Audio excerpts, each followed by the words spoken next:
السلام اللہ وبرکاتہ۔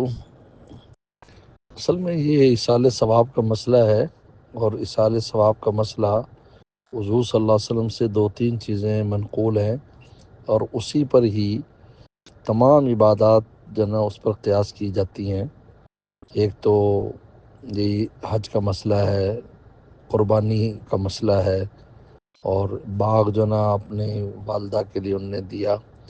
تو اب یہ فرق کرنا کہ مالی اور بدنی، ایسا کوئی فرق نہیں ہے، فرق ہے اجر و ثواب کا، کہ جو اجر و ثواب آپ کماتے ہیں فرض کے درجے میں نہ ہو، واجب درجے میں نہ ہو، اور سنت مؤکدہ نہ ہو، تو آپ کسی کو بھی بھیج سکتے ہیں، کیونکہ انہی چیزوں سے ہمیں پتہ چلا۔ آپ کسی کو حج بھیجیں گے تو نفلی ہوگا، آپ نفلی عمرہ، نفلی طواف آپ بھیج سکتے ہیں، وہ بھی تو بدنی عبادت ہے۔ اور اس طریقے پر کسی کے لیے آپ نے مال خرچ کر دیے، قربانی کسی کے لیے کر دی، تو ایسا کوئی فرق نہیں ہے اسلام میں کہ بدنی عبادت نہ ہو، دوسری ہو، ساری وہ عبادت جس کا آپ کو ثواب ملا ہے وہ آپ بھیج سکتے ہیں۔ قرآن مجید کی ایصال ثواب پر تمام ائمہ متفق ہیں۔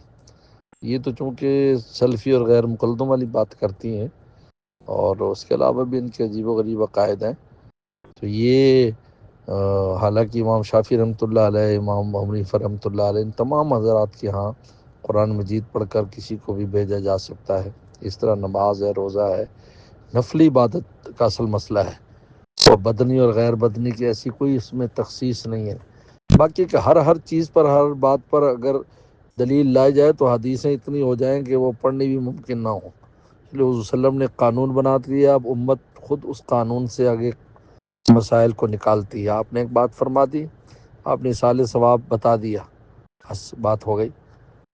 آپ نے ایک بچہ چھوٹا آیا، آپ نے کہا کہ یہ اب اس کا حج ہوگا، کہاں اس کا حج ہوگا، اجر تجھے ملے گا، آپ نے فرمایا، کیونکہ اس کا نفلی ہوگا تو والد کو اجر، اس کی والدہ کو اجر ملے گا یا والد کو اجر ملے گا۔ نماز جو بچے چھوٹے موٹے پڑھتے ہیں ان کے اندر بھی یہی ہے، جس طرح حج میں فرمایا آپ نے کہ وَلَكَ أَجْرٌ، اجر تجھے ملے گا۔ تو یہ بالکل واضح سی بات ہے۔ ایسی تقسیم جو کر رہے ہیں یہ خود تقسیم غلط ہے، یہ کون سی حدیث میں کون یہ تقسیم آئی ہے بھی یہ کرو وہ نہ کرو۔ السلام علیکم۔